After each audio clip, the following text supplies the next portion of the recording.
Let's see how to set a lock screen live wallpaper on the Samsung Galaxy S25 Ultra. Open Settings. Go to Wallpaper and Style. Live wallpapers cannot be added to the home screen of Samsung phones, only to the lock screen. You can also add lock screen live wallpapers from theme apps if you want.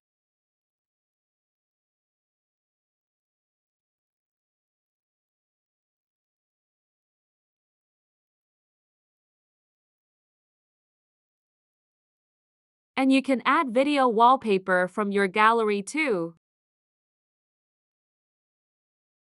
Select a video.